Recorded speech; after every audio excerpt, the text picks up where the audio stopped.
ऐसी स्थिति में कोई कन्फ्रंटेशन होता है, क्योंकि यहाँ के हमारे शिक्षकों ने और इन सबों ने भी कोई चुड़ियां नहीं पहन रखी है।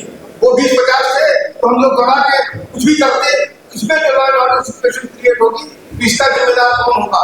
वो तो जब सारे ऑफिस को मुख्यमंत्री आ गए, राज्यपाल ऑफिस, कमिश्नर पुलिस, सबको खबर की गई, पुलिस के आने के बाद इसकी हुई कि राजा जी का प्रोग्राम चल रहा था, बहुत सारी पुलिस वहां थी।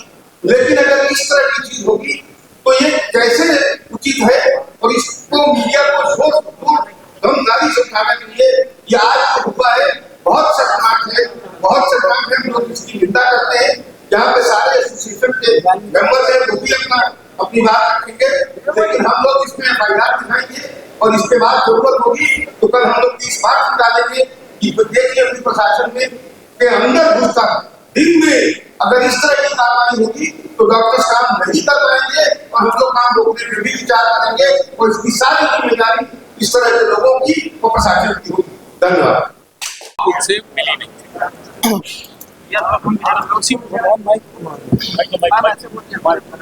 अपर्णा जी, आपको ये इंफॉर्मेशन गलत है कि अपर्णा यादव जी मेरा समय लेके आई थी। मुझे तो उनके आने की पता ही नहीं है।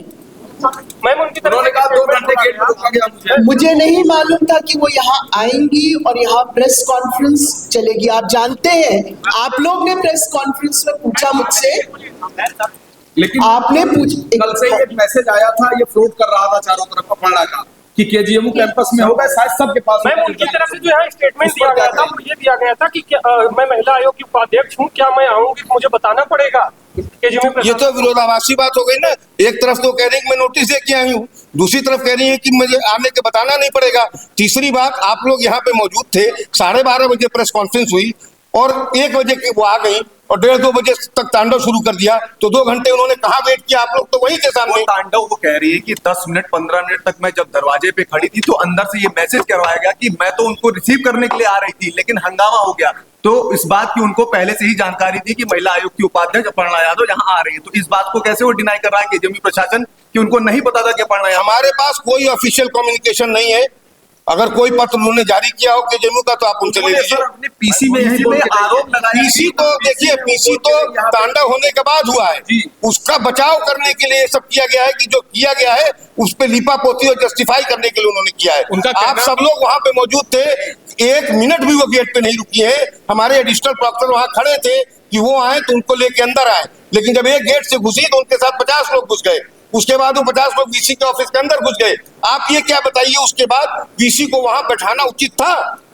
उसके बाद में वीसी को वहां छोड़ देता? मैं आप लोग की एक एग्जांपल बताऊं। पीएन पुनिया साहब नहीं तो चल दो। तो जब एक जने घुसे, यादव का आरोप ये भी है कि उनके साथ धक्का मुक्की की गई, बदतमीजी की गई। आप लोग गेट पे थे, उनके साथ किसने धक्का मुक्की करी? सर के सवाल में एक बात और जोड़ा, उनकी तरफ से अपर्णा यादव की तरफ से ये कहा गया कि वीसी के कहने पर ये सब किया गया।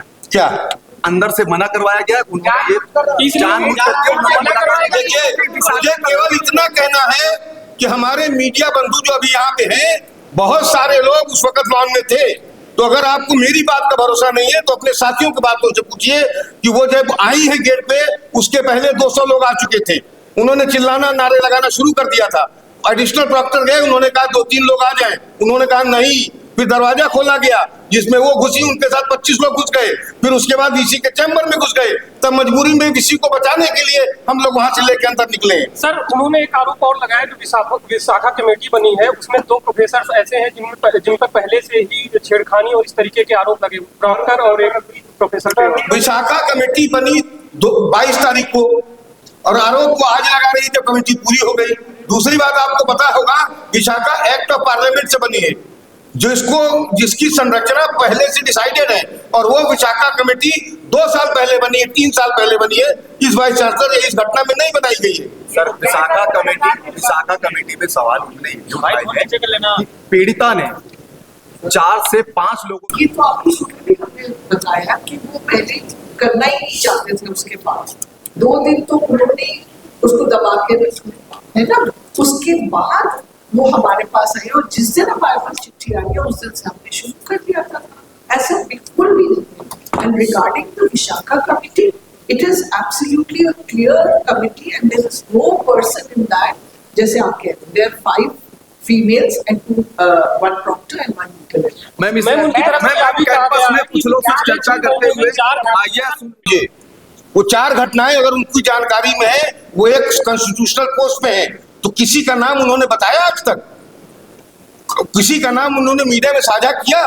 मैं पूरी जिम्मेदारी से कहता हूं कि 3 साल के अंदर कोई ऐसी घटना नहीं हुई। सर यही सुना गया सर, यहाँ पर यह सुना गया कोई मामला शायद ब्लड बैंक के भ्रष्टाचार का कोई मामला उठा रही थी, वो भी शायद पॉइंट में आया है लिखित में। साथ ही वो ये भी कह रही थी कि यहाँ पर लोग नमाज अदा करते हैं कैंपस में, ये भी क्या उचित है? इस पर भी कहीं न कहीं बोले फोटोग्राफ दिखा रहे थे, यहाँ पर भी एक कार्यक्रम हो रहा था, सबको भी पहले एक ही समय। पहली बात, यहाँ पे जांच हो रही है और कहीं पे नमाज पढ़ी जाती हो किसी विभाग के अंदर, इसका कोई साक्ष्य नहीं है। जिसके पास साक्ष्य हो, 7 सदस्यीय कमेटी ने सब जगह नोटिस टांगा है, सबको नोटिस जारी किया है, पेपर में ईमेल जारी किया, ये कहा कि हम लोग बिना नाम दिए भी दे सकते हैं। उसके बाद अगर कमेटी के सामने नहीं रख के वो यहाँ पे आके पब्लिसिटी के लिए करना चाहती हैं, तो इसका हमारे पास कोई जवाब नहीं। एक बात उन्होंने और आरोप लगा रही है, उन पर भी इस तरीके के आरोप लगे हैं। वो सब सही है, लेकिन क्या ये महिला आयोग के स्कोप के अंदर पड़ता है कि ब्लड बैंक में कौन सी जांच हो रही है?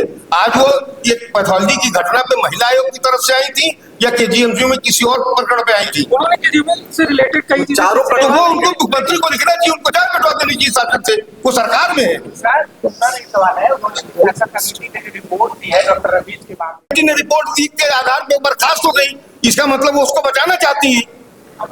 वो कमेटी संदिग्ध तब होती ना, आप उंगली उठाते जब उसका बचाव किया गया होता डॉक्टर रवीश का। डॉक्टर रवीश को उस कमेटी की रिपोर्ट के आधार पे बर्खास्त कर दिया गया, उसके बाद भी उस कमेटी की रिपोर्ट पे भरोसा नहीं है, तो इसके लिए हम कुछ नहीं कर सकते। अनुरोध है कि हम लोगों ने देखिए सारे मीडिया हाउस से पहले दिन से कोऑपरेट किया है। आज मेरा अनुरोध है कि आप लोग इसको निष्पक्षता से उठाएं और बताएं कि क्या हुआ है यहाँ पे। आपने एफआईआर दर्ज कराने की बात की है, हाँ। तो ये एफआईआर किसकी तरफ से होगी? प्रोक्टर की तरफ से होगी। किसके खिलाफ होगी? जो लोग वहां से वीडियो खींचे गए हैं, सारे फोटो खींचे गए हैं, एसीपी थे, पुलिस थे, कमिश्नर इंस्पेक्टर थे, सीओ थे, सब थे, और वो तो एक एफआईआर ड्राफ्ट होगी। फर्स्ट हैंड हमें यहाँ से कैसे बता देंगे? लेकिन जो घटना हुई है, क्या आप लोग इसको सीएम को भी इस मामले से अवगत? बिल्कुल सीएम ऑफिस को अवगत करा दिया गया है, और सीएम ऑफिस और गवर्नर हाउस के इंटरफेरेंस के बाद ही वो बिना मिलेगा ही है। सर इतिहास में ये पहली बार ऐसा हुआ है कि कोई पॉलिटिकल नेता डीसी ऑफिस में जाकर के इस तरह की घटना करता है, और वो रूलिंग पार्टी का हो, एक घटना करता है, और उसके बाद भद्दी महिला वीसी के लिए शब्दों का प्रयोग करेंगे, तो क्या आप मुझसे चाहते थे कि हम वहां ले जाते वीसी को? सर कल महिला आयोग की उपाध्यक्ष की तरफ से महिला आयोग में पीसी करने की बात हुई थी, ठीक, फिर क्यों चेंज हुआ?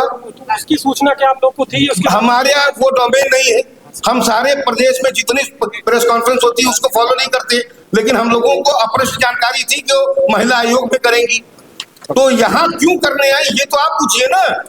सर शिक्षक संघ का अगला कदम क्या होगा? अगर आप शिक्षक संघ अभी बैठक करेगा, और शिक्षक संघ केजीएमयू की गरिमा को बचाने के लिए कोई भी चीज छोड़ेगा नहीं, सारे कदम लेगा।